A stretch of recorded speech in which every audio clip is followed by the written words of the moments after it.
About 2 years ago, we had a conference where one of the speakers was focused on lipid nanoparticles related to the mRNA technology.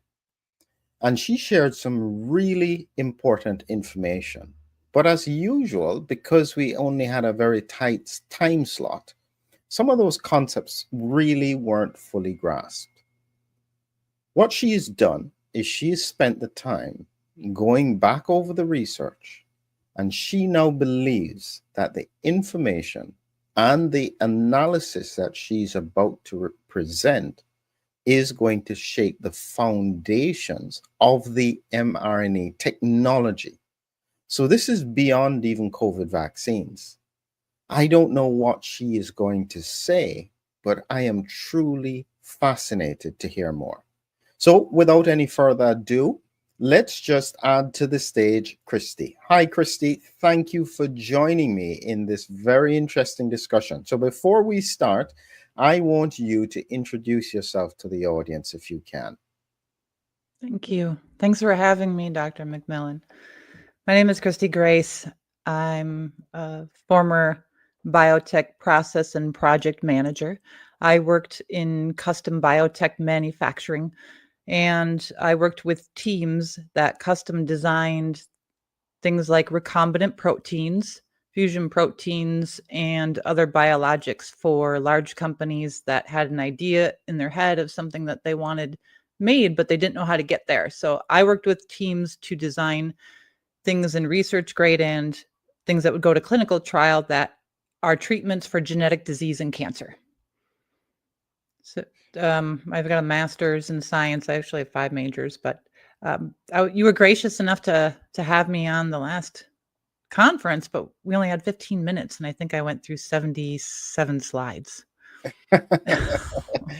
Yeah, so this is now where we're going to take time and we're just going to talk through what it is that you have found. But Christie, you must know that what you may be sharing is huge.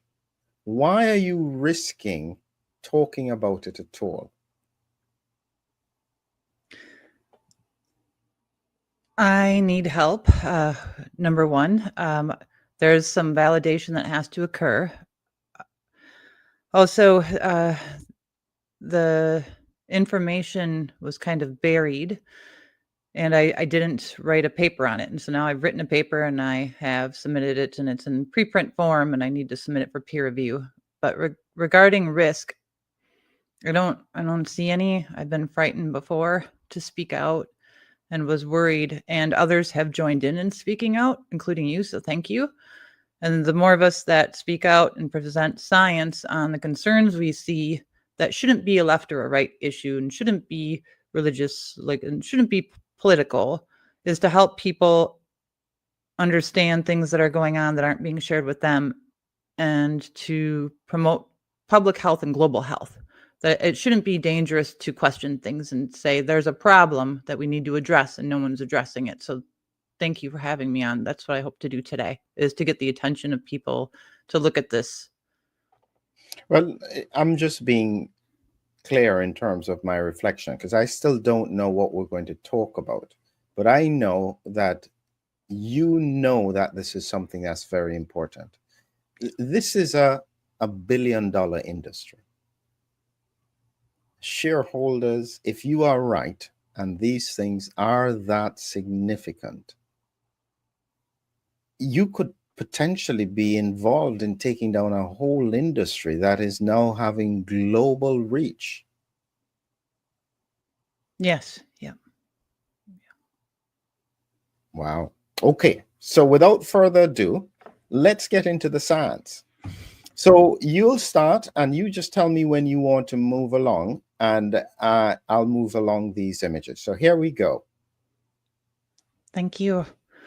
I put together a slide deck and we're going to go over some basic science. I know it might be difficult for those without a science background to grasp, so I tried to simplify things and start off. So the information that I presented was, again, at the conference, and then on Twitter, I had some posts and threads 2 years ago as well that got I think 150,000 views, but I didn't describe it in the way that I needed to get people's attention, to share what's going on in the modified RNA lipid nanoparticle platform.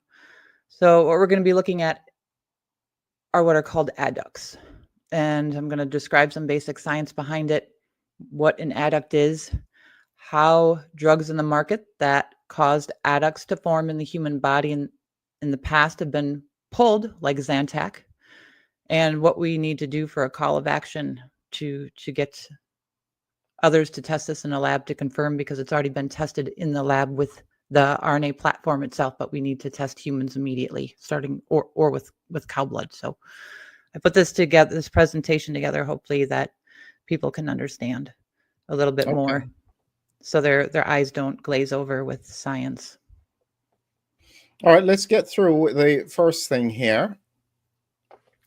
Okay, so when we talk about adducts and what a genotoxin is, a genotoxin is an impurity that can cause damage to our DNA, and it doesn't have to mutate the DNA to cause the damage.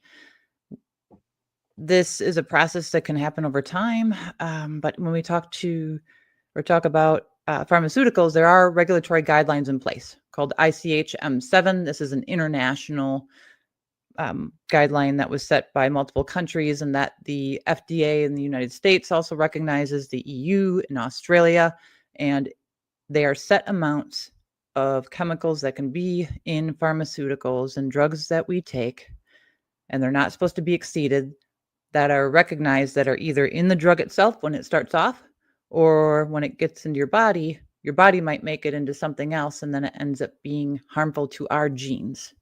And that could lead to disease, not just cancer, but you could get diabetes, autoimmune disorder, or other concerns. Next slide, please. So talking about genotoxic impurities, they can lead to mutations. They don't need to insert themselves into the genome, like the DNA plasmid contamination that's been talked about. And it can come from, like I said, a chemical degrading while in the human body, or degrading while the drug's being stored before it's given to the person, or through storage. And these genotoxins can be impurities, and that's what a lot of them are. Can I just quickly clarify something? Because there will be a lot of news recently. I heard, I think, like Kevin McKernan was talking about plasmids and so on in the COVID vaccines.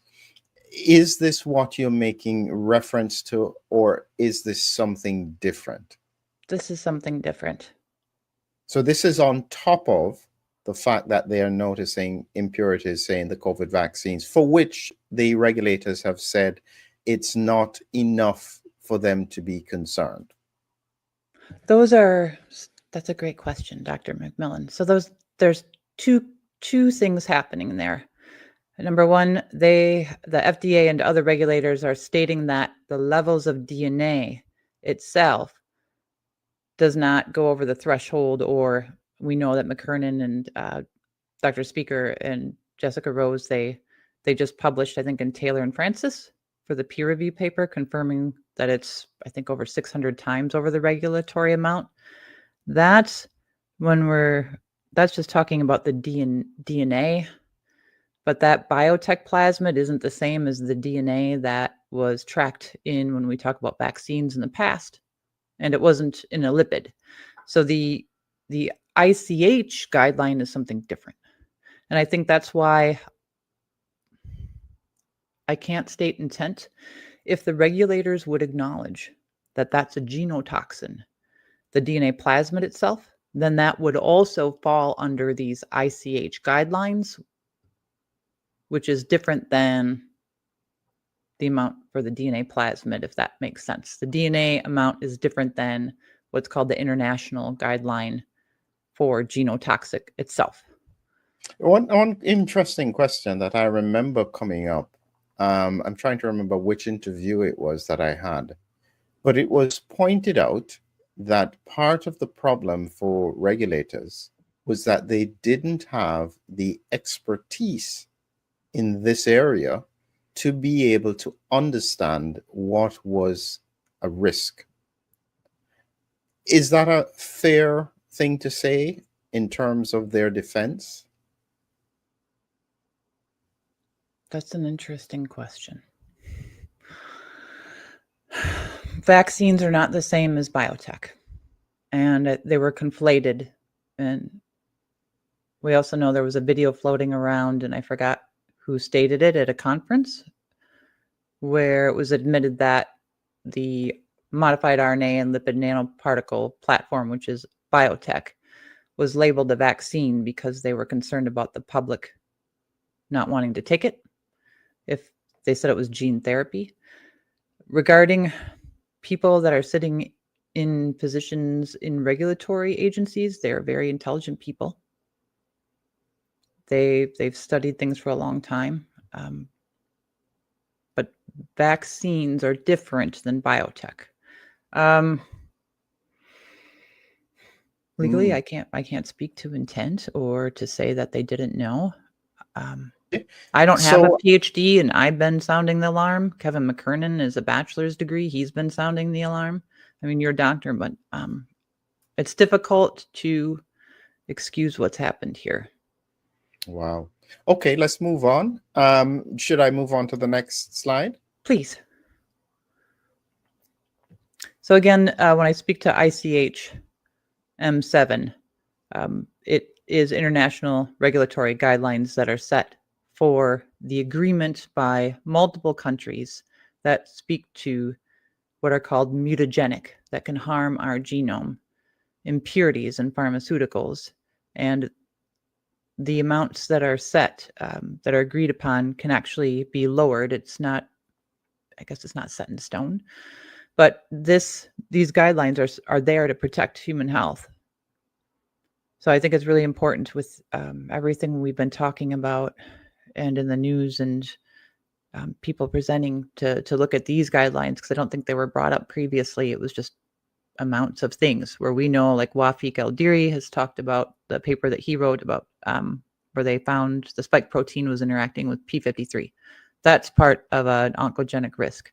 The DNA plasmid, that's part of a risk. And then what I'm going to present today is really part of a risk, and it's fallen directly under these guidelines in the past. So that's why it's important.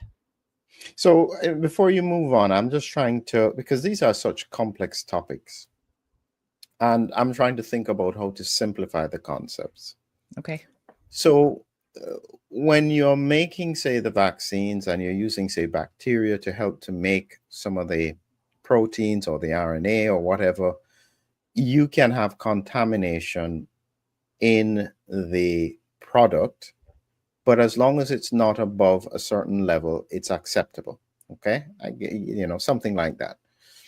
What I'm trying to understand is that I get the sense that what you are talking about is not the usual things about DNA plasmids or SV40 or P53, anything like this contamination. This is something that is very specific to lipid nanoparticles. Am I correct? Or is it more to do with the COVID vaccine? No to all of those. I think there has been the DNA plasmid right now. What's being spoken about is setting precedent and not something that's been really talked about publicly in the past. Same with the spike protein. The ICH M7 regulatory guidelines have been used in the past to assess drugs that were currently on the market after they were already on the market, where it was found that impurities caused genotoxic risk. So what I'm presenting today is going to be speaking to an impurity that's in the modified RNA lipid nanoparticle platform, regardless of spike protein, regardless of DNA plasmid, that has a previous precedent set for these guidelines and these adducts forming that may be a genotoxic risk, and a call for alarm to possibly, like Dr. Malhotra and others have called for a moratorium on this whole entire platform. So it's connected to the past, but I don't think anyone's checked this in the human body. They've only checked it in the lab. So I'm going to present the data of what was checked in the lab.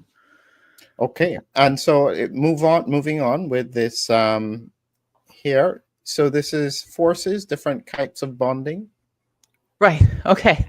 So I want to give just a little, I want to say science lesson because we're just over video. These are things that are taught in school that we're taught in basic chemistry. Our molecules in our body are moving around in nature, and we have different forces of bonding when it comes to charged particles. For instance, table salt is a combination of sodium, which has a charge of +1 on it, and chloride, which has a charge of -1. And those things bond together. And that's called an electrostatic charge. And this is silly that I have like a butter knife here, but if I would think of this might have one charge, then it's just a butter knife. And if I put a magnet on it, this would be an electrostatic charge. And it's not permanent. I can pull it off and it's not there forever, but this is just kind of simulating what positive and negative charges are attracted to one another. But certain charges are like Velcro, where you can undo them. And in our body, there's things that are moving around in our cells that are moving around, charged particles. I want to go back to the slide, please, because like we said, electrostatic, so kind of on the bottom, if we had two positive things together, those would probably repel one another. Two negative things, they can repel one another, but positive and negative attract. And those aren't always set in stone, right, Dr. McMillan? Like we can have what's called ion bridging and there's shielding, but that's higher level science. But I just wanted to talk about charge because this is important when it comes to the lipid nanoparticle and what's going on inside. Next slide, please. So adducts.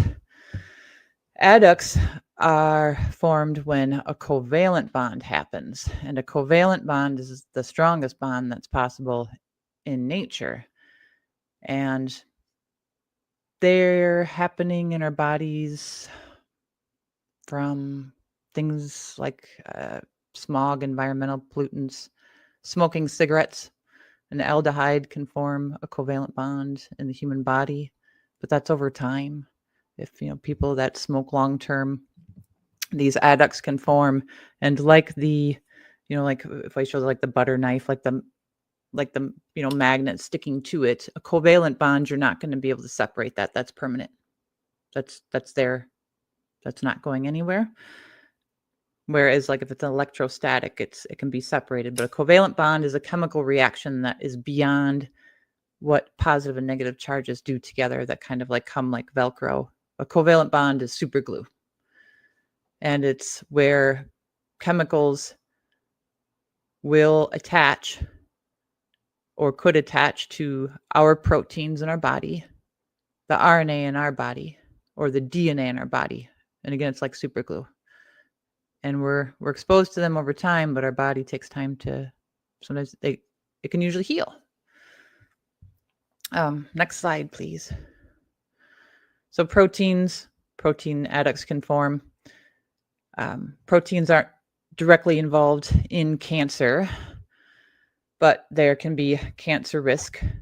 Another thing that can happen is adducts can form with chemicals, environment, pharmaceuticals, where they're permanently binding together, and then it can change the way that a protein folds, because we just have, Dr. McMillan, how many proteins do you know how many proteins we have in our human body? I have no idea. I mean, just insulin is a protein. Yeah. You mean how many types or how many proteins? Yeah. I think the liver makes like 1 million a day. Wow. Wow. Motor proteins. Motor proteins are if anyone's watched a video, there's a little ball with legs like walking on like a tightrope in the human body. If someone takes levothyroxine for their thyroid, part of that drug is cleaved, and then the motor protein carries it, kind of like, it doesn't have a back, but on its back, and it takes like 6 days to get to the cell. But those are proteins. Our proteins in our body have functions to keep us alive. Mm-hmm. So proteins can be adducted, can be formed adduct, and what can happen is, our immune system might recognize, depending on how many proteins have something super glued to it, that say like a chemical, can cause an autoimmune reaction, because the body will say, what is that thing? That's not my normal protein. Why is that there? Depending on the amount or what's going on. And that can have like a cytokine response. Yeah, so that once you've mentioned that, that makes me think about the work that I was doing in autoimmunity, and the spike protein being like Velcro, sticking to normal proteins, and then the body recognizing that as an abnormal protein and therefore causing autoimmunity kind of mechanism when that kind of bonding can occur. Yeah. Yep. Okay. Next slide, please. So RNA, I think modified RNA, when we think of the modified RNA lipid nanoparticle platform, RNA in our body makes proteins. We start off with DNA. DNA makes our RNA, and then RNA is the blueprint for proteins. So these can also be, RNA can be modified too.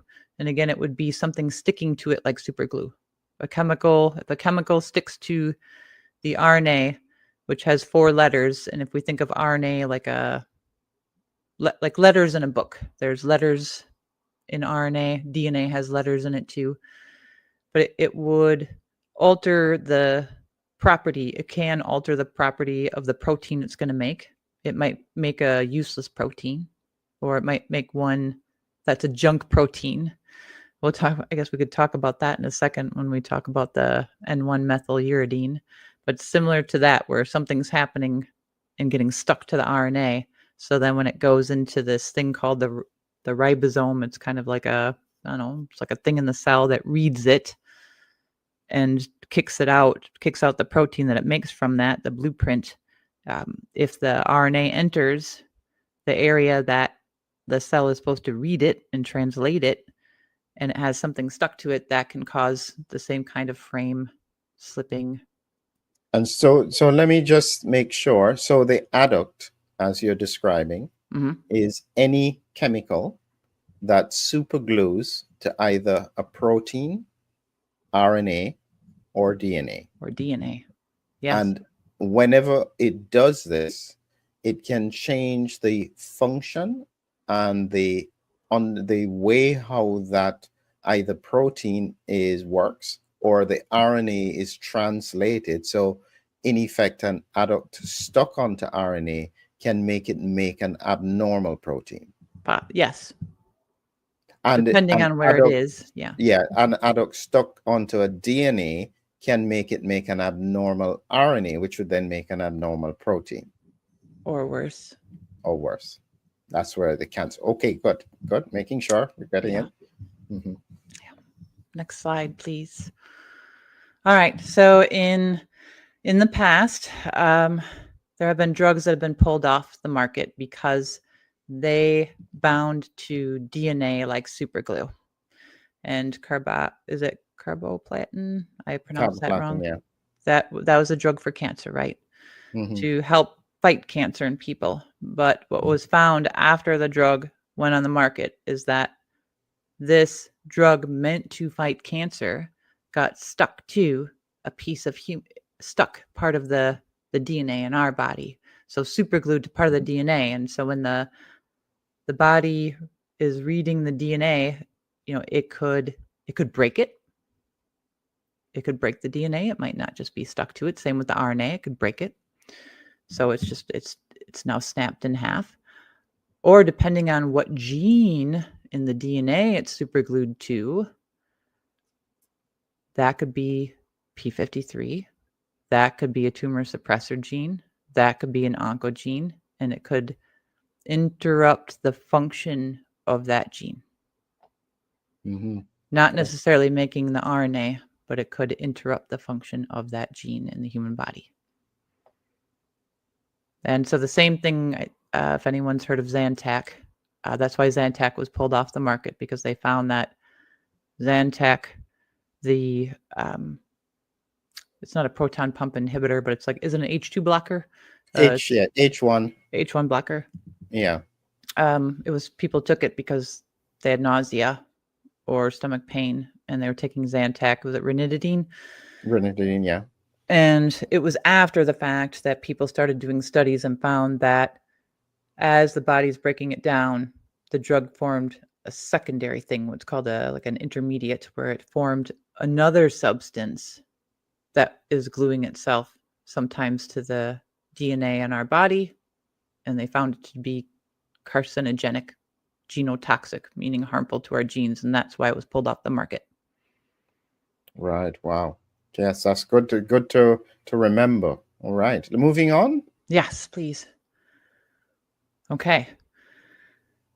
So tobacco smoke can do the same thing. I think aldehyde, I'm trying to think of the chemicals that are present in tobacco smoke, and over time that can cause DNA damage. And not everyone gets cancer from smoking, but it can cause mutations, and repeated mutations can lead to cancer. There's the multi-hit theory of cancer, where if you keep getting mutation in the same spot, or people that are pre-genetically disposed, is it Lynch? I'm trying to think of the different predispositions where genetics of your parents can have alterations in your genes. You might have a mutation that, like our body's getting lesions all the time, whether we smoke or not, and our body's repairing them over time, over years. And, I have friends that are Irish Catholic, Marianne, yeah, I just said one of their names. They're in their 80s. They drink 2 or 3 Mickeys a day. They smoke cigarettes. They don't have cancer. They're in their 80s. That's just their Yes, body's it's healing it, where other yeah. people could smoke and then in their 40s or 50s get lung cancer. Yes, it's a fascinating thing that, as you said, there is a predisposition. It's about 20%, we would say, who smoke. It's almost as if they accumulate all of the complications. They get heart disease, lung cancer. The problem is you don't know which 20% it is. And so they start to believe that they are fine because they know an 80-year-old who is smoking who's been fine as well. And it's that kind of situation that causes the problem. But essentially, again, part of some of the chemicals in tobacco smoke can bind to particular parts of the DNA. And for people who are vulnerable for cancer, it can then cause cancer to form.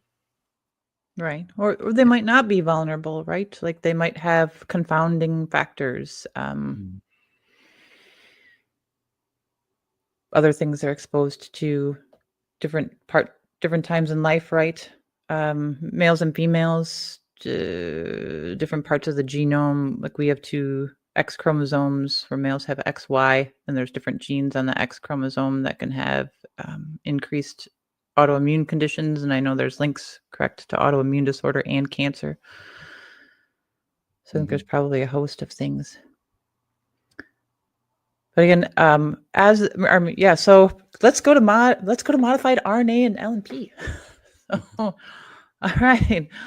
So we're going to look at a study that Moderna did by Moderna scientists, paid for by Moderna. Their names are Packer was one of the scientists, Packer et al. So again, Moderna scientist, Moderna lab, paid for by Moderna, and it was published in 2021.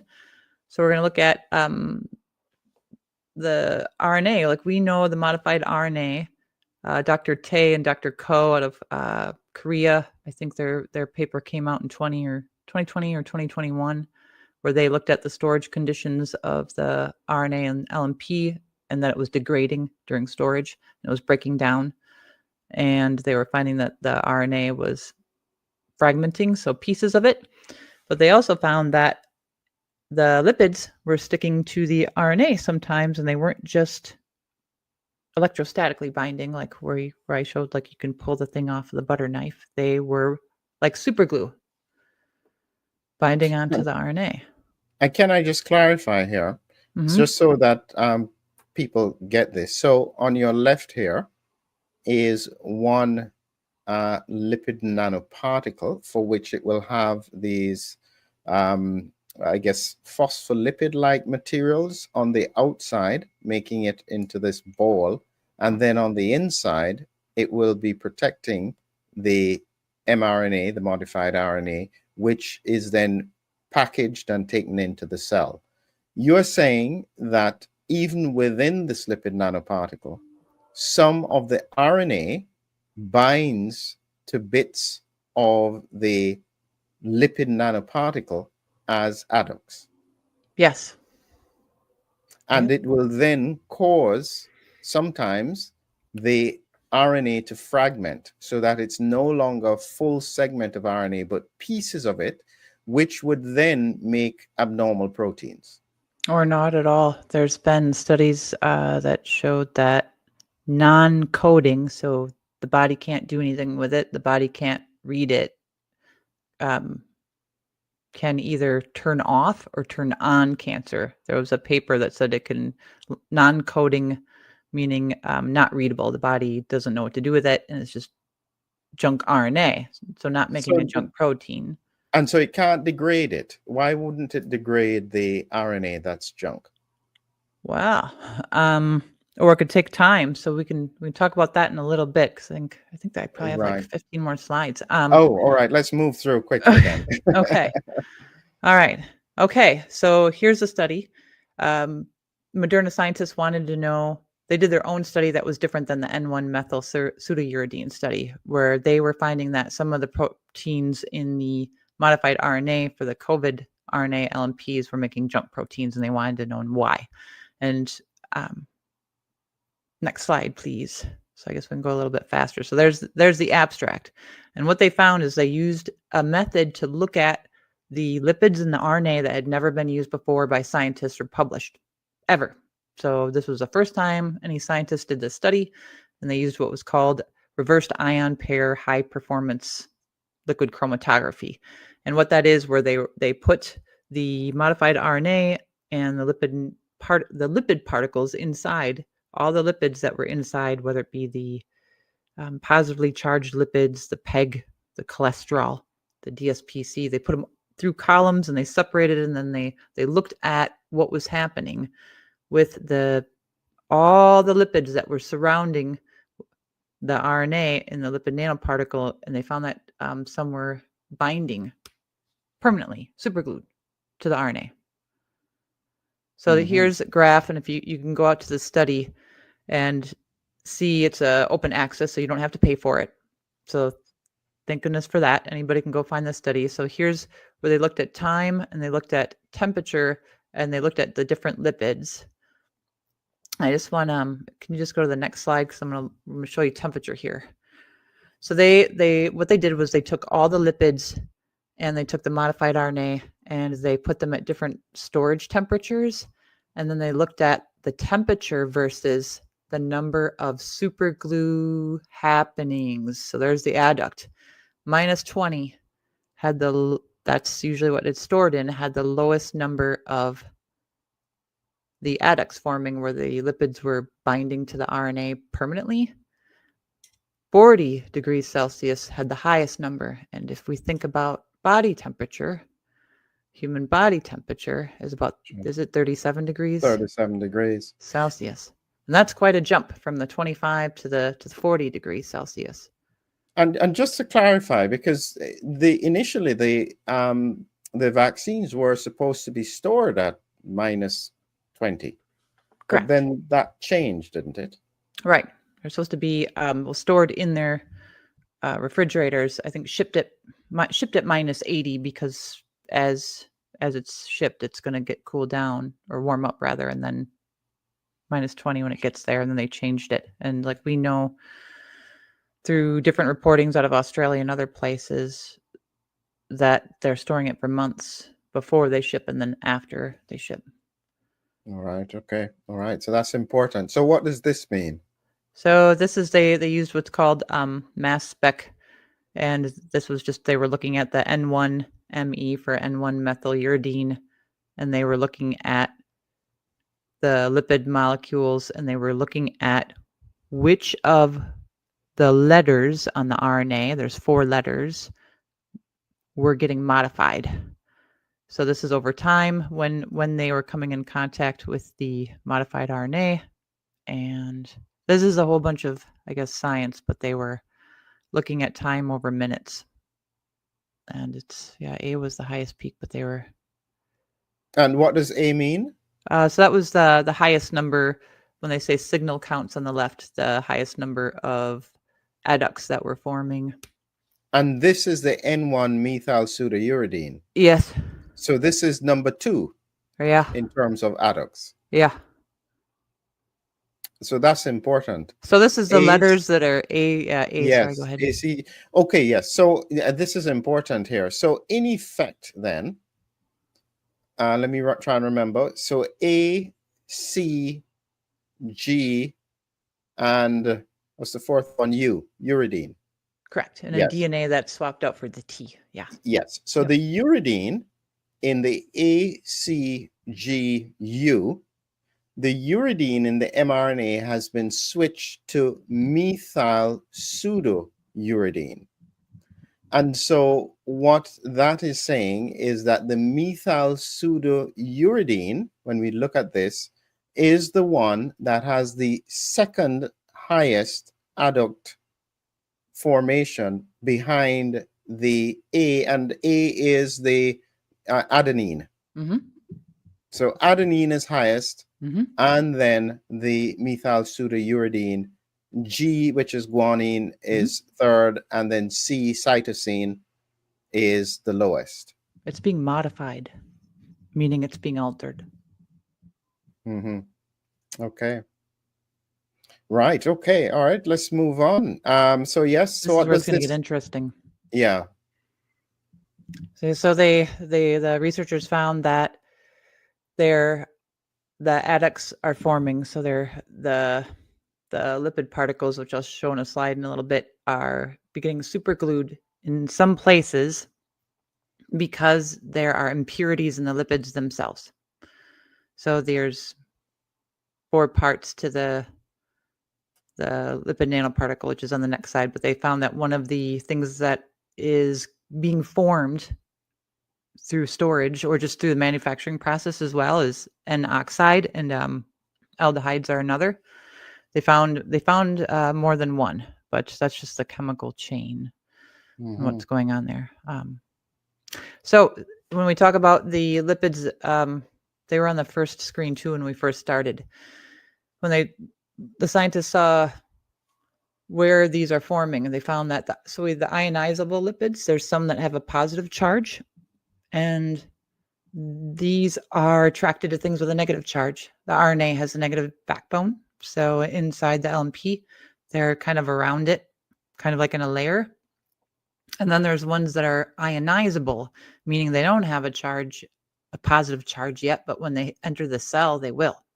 So they haven't really like stuck up against anything yet.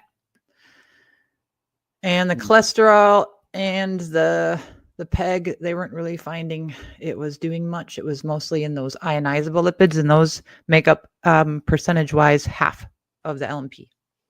Half of the lipids in the LNP are those. So there's its little adduct, and what's going to get kind of scary is what's probably happening in the human body. But those are just pictures, and they were showing that the lipids weren't interacting with the sugar part of the backbone of the RNA, just the bases, like you said, the A, T, or A, U, C, and G. Yes. Next slide, please. So then they also found that these adducts, so the lipids are basically like, this is terrible, there's a little thing hanging out. Like if you imagine like this was the RNA and the lipid is electrostatically bound, kind of like the example I used with the magnet and the knife before. They're bound by charge. Like if you imagine the RNA, DNA, and proteins have negative charges. And if the positively charged lipids come in contact with this, some of them in some spots are getting superglued to the RNA in certain spots, and it's not reversible. So when we talk about the frame shifting and the junk proteins that were found in that study, and I apologize, I forget the authors of the N1-methyluridine, where they said that the N1-methyluridine was cause for frame shifting and making junk proteins, as we just saw on this chart by Moderna. And that was actually done, this study was done before their study, so I'm unsure if those researchers saw this. But because the lipids are getting superglued in certain spots of the RNA, when it goes into the part of the cell that has to read it like a blueprint to make a protein, it kind of skips, and then it makes a junk protein. Yeah, okay, okay. And what does this show here? So this is the link between the normal protein expression and the adduct or adduction occurring with the mRNA. Right. So the protein expression is highest or lowest in the LP, which is the lipid nanoparticle? So I think that's like there's like a late peak. So there's like a medium peak in control. So this would probably take more to explain than I think we should on the show let's here. move on. Yeah. Thanks. All right, so this is where this gets important. So the lipid nanoparticle doesn't really look like this. They're like little blobs. They're not spherical, but this is important. So Dr. McMillan, we were talking about what's in the lipid nanoparticle in the COVID RNA LNP platform. We know so at the center there, that's the RNA, and we know that there are probably 2.5, 3 per bubble like this. But sometimes there's more or less depending on how it was made. And in one dose, and this is where the math and adducts is going to come into play, in one dose, 43 trillion RNA per dose per person, approximately. On the outside, we've got the peg, that little squiggly thing that they placed there so the immune system wouldn't see it in your body and attack it, so it could go to head to toe, even though they told us initially it was just in the arm. But that kind of disguises it from the immune system. And then the DSPC kind of gives its kind of like skeleton shell, I guess. Right? So it's kind of like interwoven on the outside. And then cholesterol is kind of the bulky stuff, mostly on the inside. But then again, half of this thing is what's called an ionizable lipid. And it's either no charge right now, and when it enters the cell, it's going to get a positive charge, or it has a positive charge right now. And if you look at what's around the RNA, I mean, this isn't an exact number, but because they're positively charged, they're just surrounding the RNA that has a negative charge. And again, that's causing some of them to break because it's effectively mutating or gluing to the RNA. So a question here. So why is it that, what's the purpose of the ionizable lipids? Because you already have the ball, so to speak, which is being held together by the PEG lipids and I guess some of the chargeable ionizable lipids. Do they serve a purpose on the inside of the bubble? I think it protects the RNA, and I think it helps with the overall charge too, when it's the lipid nanoparticles getting into the cell, if that makes sense. It makes it get into the, oh my gosh, there's like a few reasons. There's the RNA. It helps with the transfection a bit better, which sounds terrible. Well, what I mean is that when we look at it here, yeah, and we see, so I can imagine, so the peg on the outside hides it, and I guess to some extent helps it to get inside the cell. What I'm wondering about is, what is the purpose of all of these ionizable lipids around the mRNA inside? Okay, so that we would have to get to charges and net charge of the LNP. So it helps bring in part the net charge of the LNP to closer to neutral. That's one thing. Okay, so sodium, this is going to get kind of graphic. When I talked about table salt, sodium has the letters Na that has a positive charge of 1. Chloride has a negative charge of 1, and when you put these together, that's a charge that's no charge. It adds to 0, right? But if you just ate sodium by itself, you wouldn't be alive because it's very reactive. And not that would happen with these things, but It's helping bring the total, part of it is helping bring the total net charge when you add them up close. It's supposed to bring it closer to neutral. That's one of the things it's doing, because Pfizer said in its own data sheets that the total charge was 0, closer to -3 on the LNP, to avoid concerns in the blood compartment, meaning clots. Like, so it's supposed to have reduced toxicity in the bloodstream, basically, because studies have shown if you put something really positively charged into the body, that would be really high positive charge, that could cause clots. Things that could be negatively, super negative charge on it could cause clots. So it was supposed to reduce toxicity, was their thinking in the bloodstream, was part of it. I did a presentation recently thinking about, when I was talking about clots, embalmer's clots. I've been following that for a while. And one of the questions I was asking was, what happens to the remnants of the lipid nanoparticles? How does the body get rid of it? What does it do with them? It's release the mRNA, the cell, it is inside a cell. And what I was saying is that this now becomes like plastic in terms of what happens in the environment, where we have lots of plastic. It's not biodegradable. We have nowhere to put it. We have no landfills for it. Is it a similar thing with regards to these ionizable lipids and PEG lipids inside the cell? Do they just get degraded, or do they have to then be packaged like plastic? Wow. So, okay, so going back to the positively charged lipids, there's different types of lipids. Part of that is so the RNA can release in the cell, because some of the things in our cells will do things based on charge, if that makes sense.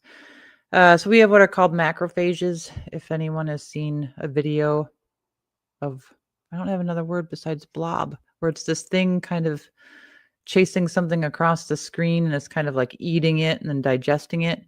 Our macrophages can detect the lipids, and part of the PEG on the outside is for them to digest them. And charge, that goes into another topic. If they're eating a lot of charged things, that can lead to clotting in some people, like what happened during Delta wave. There's been papers on that for the first wave, because the spike protein had a really different charge to it. Some of these lipids will become part of the cells. I don't know that that's been placed in literature fully yet, because of this Moderna study, where it's going to permanently bond in some cases. Some of it's supposed to be excreted out through the kidneys and processed as it exits the liver. Wow. So there's supposed to be exit pathways, but then when we look at like the pores in the liver, like I'm going to misspeak, the glomerular. There's pores in the kidneys and livers that can only handle certain size things, and some of these lipids are beyond the size they're supposed to be. So all of this, when I was presenting on your COVID conference 2 years ago, I presented this in a different way, where I was saying parts of the lipid nanoparticle were going to cause frame shifting. Parts of the lipid nanoparticle were going to cause junk proteins, misfolding of proteins, could lead to autoimmune, could lead to cancer. And I didn't present it in the way that I should have. So recently, this paper is on the preprint.org, and I explained using Moderna's own study how there's no reason, Dr. McMillan, there's no reason why this isn't happening in the human body, that those lipids, when entering the cells, can create adducts with our DNA and our RNA and our protein. The thing is, when we talk about DNA plasmid and that contamination, this is going to be higher amounts by quite a bit. Excellent. Right. So let's move on. So this is the paper here. Yep. And this is talking about this adduction process with lipid nanoparticles. Right. Mm-hmm. So if we go to the next slide, So it's already known in science that if you get an adduct on your DNA, RNA, your protein, it may or may not do this. It depends on the amount. But through smoking, as an example, we can have things stuck to the DNA in our body that might cause nothing might not. Something might happen, maybe nothing, depending on where on the DNA is and how many are impacted in our body. But we know that adduct formation is responsible for birth defects, diabetes, cardiovascular disease, autoimmune, and cancer. And there are studies proving this. Okay. If we go to the next slide, please. This is what some researchers looked at when they found where in the body the lipid nanoparticles go. So this is just a reminder that it's going everywhere. It's going to lymph nodes, it's going to the heart, lung, liver, spleen, bones, brain. Just in different amounts. And what is SP? That's just a different spleen. Spleen. LV is liver. Yep, LG is lung. But we know that if there's different charges on the particles, they can go different areas, ovaries, testes. So that's a concern. Next slide, please. All right, so here's why this matters. So we know that Dr. Rose and Kevin McKernan had their findings published in Taylor Francis. So we know that inside the lipid nanoparticle, there is DNA plasmid. And I didn't really bring up their data because we would be just going through so many slides. But they found, and so did Raoult, so did Dr. Buchholz, so did Bridget Koenig. Lots of scientists around the world, I don't want to say lots, but under a dozen, that's a good number, found DNA plasmid contamination that exists because the DNA plasmid is what was used to make the RNA in the E. coli that you talked about earlier. And I think the average size was 100 to 200 base pair, but it was found to be to maybe 200 billion pieces per dose. I think that's something around there. So these DNA pieces are the same as the RNA. Chemistry is chemistry. The same thing that the people at Moderna did not check, but it absolutely, I would stake everything this is happening inside the lipid nanoparticle is that the lipids are also binding. These lipids are also binding to the DNA plasmid in the lipid nanoparticle in the modified RNA platform. So if the DNA plasmid enters a cell, wherever the DNA plasmid goes, these things are going to go. If the DNA plasmid enters the nucleus while the cell's dividing, if the DNA plasmid doesn't integrate, it doesn't mean that one of these positively charged lipids that can bind to our DNA, like we don't know that that's going to do that or not, but it has the capability to, because that is basic science. One of the things that I keep on hearing from people who will go against what you're saying is that they will say, show us the evidence that this is a problem. We've given billions of doses. If this was a problem, we would see it by now. What would you say to them? We know the studies that have shown that colon cancer is on the rise, especially the last few years. And colon cancer, I think half of the human population already has a polyp in their colon. So it's a growth in the colon, and the growth is from mutation. No one has shown what I'm talking about in the human body, and Moderna did show it in the lab. And we get mutations all the time, and no one's thought to check. So what I'm saying right now is no one has checked it in the body and needs to. Yeah, I agree with you. I'm just saying that from what I have seen with many of the defenders, Okay, they will say to you, we haven't seen any problems, and it is quite likely that just because it is present doesn't mean necessarily it is going to be a problem. And they almost push the responsibility for you to prove harm rather than for them to prove safety.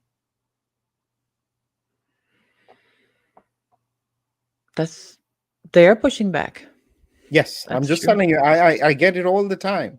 Is that the Um, pushback is prove to us that this is causing harm. So I argue it's a similar thing that happened with the smoking lobby. When there was initially an association between smoking and cancer, their pushback to the scientific community is show us how. And yeah. they couldn't. And so they managed to deflect that question for almost 30, 40 years just by saying, prove to us that this is the problem. Money. I'm Like just, you yeah, said in the beginning, yeah, yeah. pharmaceutical companies have a big stake in this. Some of it is ignorance, blind ignorance. We know people who lost family members an hour, days after getting one of the doses of this stuff and still denying that it was an issue. Um, I think that when Dr. Macri went on TV or on video, it didn't take him doing that for many of us to know that we all know someone who has had some type of injury from this stuff.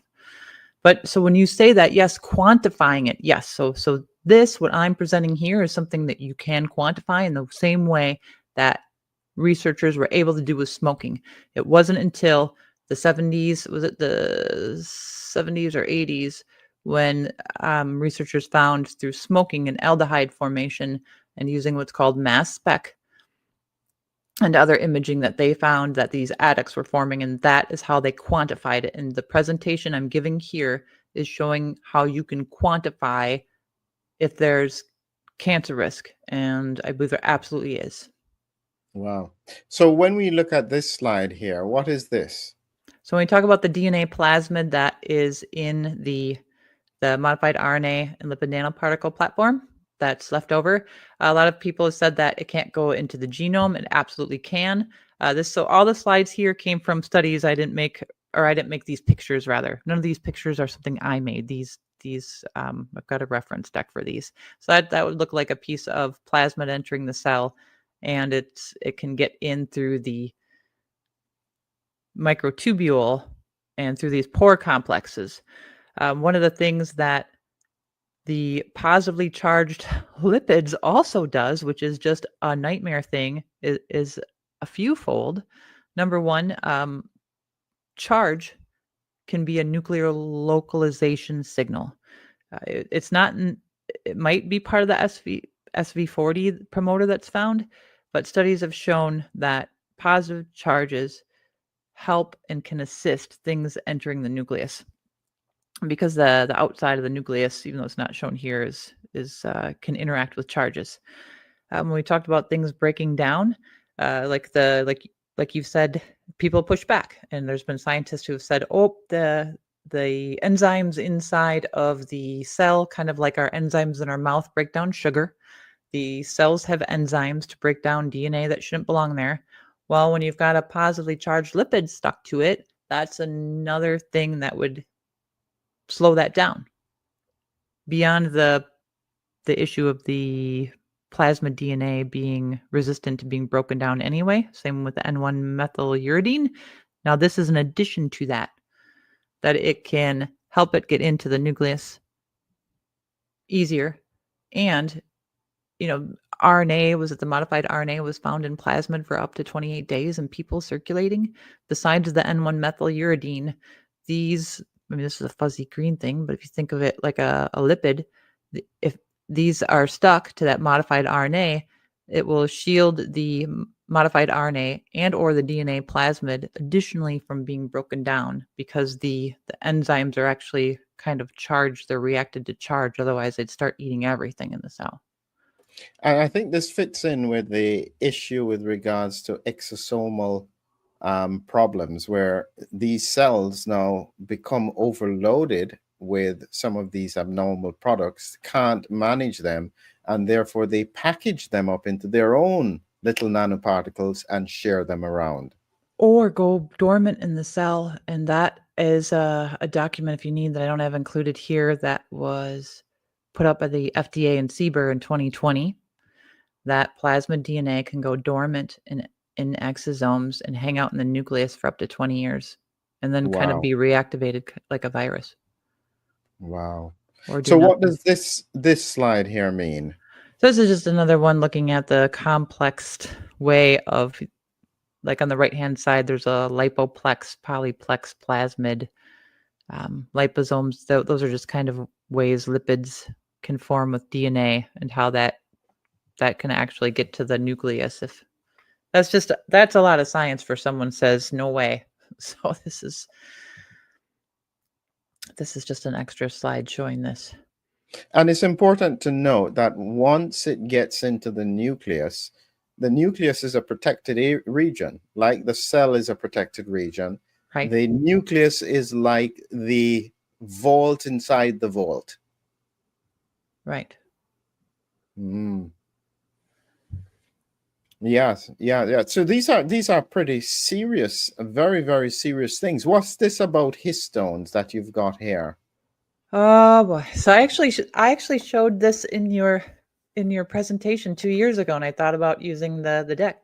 So histones surround our DNA, and if they get damaged, you can have chromosome alterations, aging, that could lead to cancer. I'm not saying it isn't everybody, but the histones are proteins that surround our DNA that have a job to do. And again, these positively charged lipids, now these are in each dose.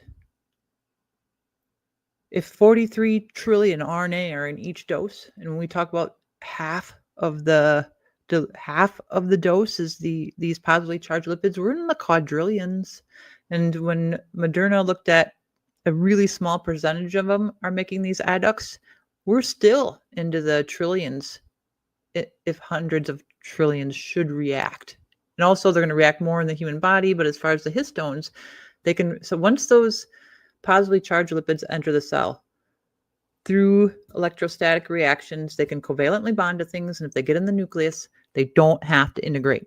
And I know that, and I've heard leaked information that we know McKernan said that he has the tumor that had that plasmid in it.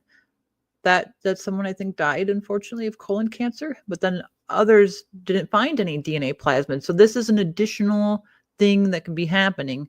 And those plasmid pieces, when they enter the nucleus, if they are, and some of these lipids might be entering on their own just through the pore, through charge, if they damage those histones, that can alter the way that our DNA works within our chromosome and how it can create proteins. And again, it can lead to faster aging. Well, one of the most Cancer.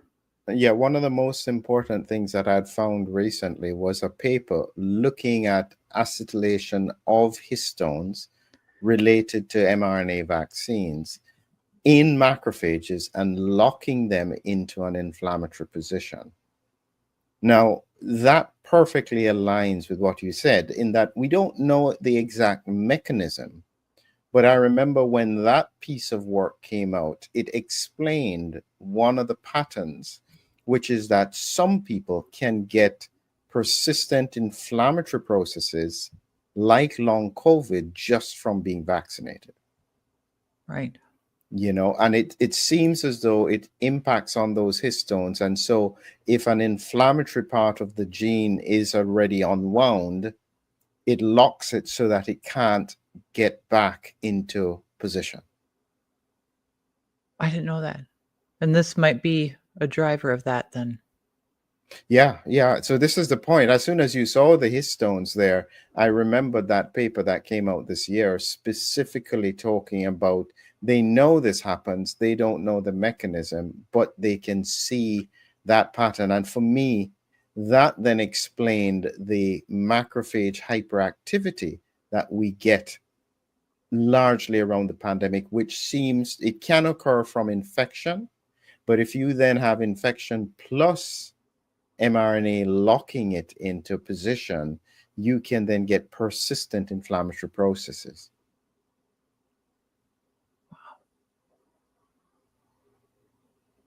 I know there's long COVID can do it too. I think there were people that had that, and that was charge based as well. I know this was a lot, and that was the last slide, but I think this is in the top 3 of spike protein, DNA plasmid, and these adducts forming, because we know in the past from drugs that formed adducts in the human body, if it was found, and usually it was after the drug was on the market, and someone went and looked and found they were forming adducts, and it was doing it with our genes, then it was off the market forever time. And the ICH says that it has to be under, I think, 1.5 milligram. And if we calculate the molar mass of this stuff by, like, was it Avogadro's? I said that wrong. Number. We're over that. And so this should be like top of the news. I don't have money to do it. If you know someone who has money to do it, you don't even need it. Sorry, go ahead. You want to say sorry? So this is the issue now. When you think about it from a scientific point of view, say, for instance, I just did a presentation today which showed that in 2023, Ramsden poll, I can't remember if I pronounced it properly, showed only 10% of the population thought that they knew someone who was harmed by the vaccine. It's 56% now. And so there is a growing recognition that there are problems, but it comes with a huge cost. Nobody wants to find this out, not even people who may be affected. It's the most uncanny thing, where the biggest push to find answers are not coming from the part of the population who is at greatest risk, but it's from the population who is at least risk, in the sense that it seems to be the unvaccinated people who are pushing for this kind of research. Now, it may just be that they want to be right, in the sense that, you know, they went through a lot and they want to prove a point that they were right. But for the vaccinated cohort, they just don't want to know. How do you get around that? That's difficult. Dr. McMillan, I'm interested in your thoughts on that. All right, so I remember my ethics classes, if someone positions themselves on the side of an argument that research has found or studies have shown that if you're given more data, people will more often than not try to use that data to strengthen their argument and dig their heels in, and they'll find a way to do it. It's just sometimes human nature. To still not take it in, that you could tell them and show them all the data and they'll still just deny it. And I think part of that is identity, and that is it. Would you say ego, a bruised ego, or fear too? Fear, I mean, of knowing. Fear, yeah. So I think there are 2 points to it. It's kind of like what happens with a diagnosis of dementia, or in the past with a diagnosis of cancer, or even before they had the therapy for HIV, the diagnosis of HIV. There's nothing I can do about it. What is the point of telling me if there is? So if you have something that I can do that can protect me, that's different. But if you are just telling me for the sake of me knowing that now I'm at higher risk of something I can't do anything about because of something I was told, they don't want to know. Or let me phrase it another way. Let me ask you a question here, Christie. Have you ever been scammed? Yeah. Do you talk about it? No. Embarrassment. Isn't it important? Low to the ego. Embarrassment. This is what I'm saying. I too. Shame. And so people don't like to acknowledge those issues. And even though there may be harm, they would rather to protect those other things. So you're not just up against pharma industry. You're up against the fact that the vast majority of people don't want to know. I agree with you. I also think, and what I just presented here today, which is the first time I showed this like slide deck, needs immediate attention. You can check the numbers. You don't need to get vials of the specific product. You can order these lipids and pay for them. Even if you were using blood, I don't think you don't necessarily need human blood either. Use bovine, even if you want to start there.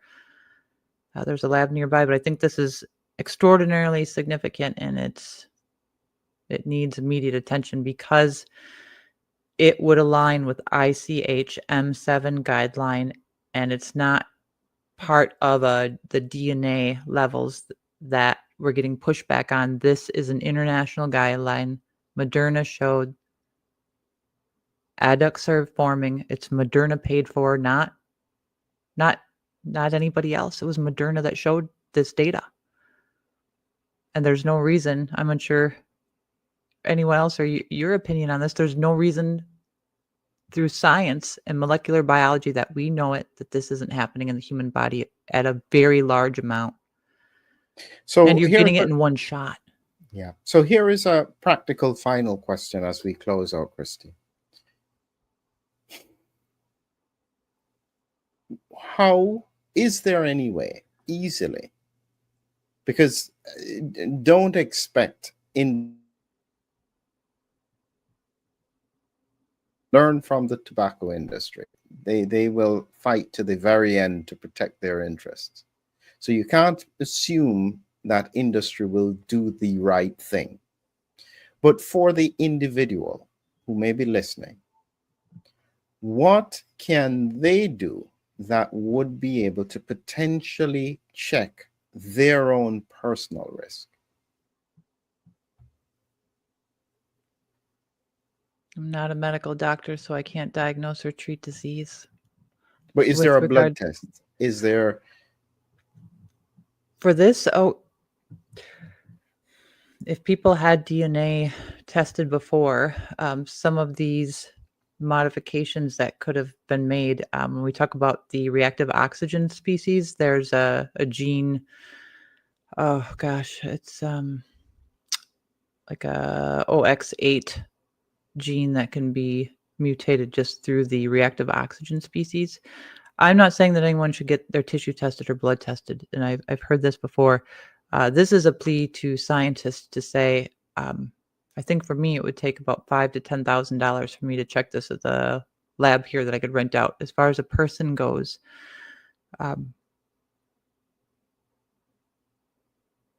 we've already had other people raising the alarm, like you said, and there's not a lot of tests that can be done. So I think a group has to come together, a larger group of people. So let me just get this. So I want you to, as a closing, Christie, I want you to make the call. Okay?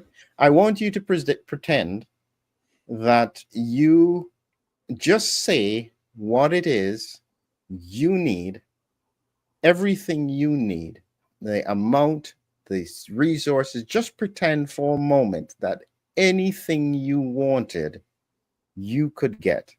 Your last call to the world. Tell us what you need.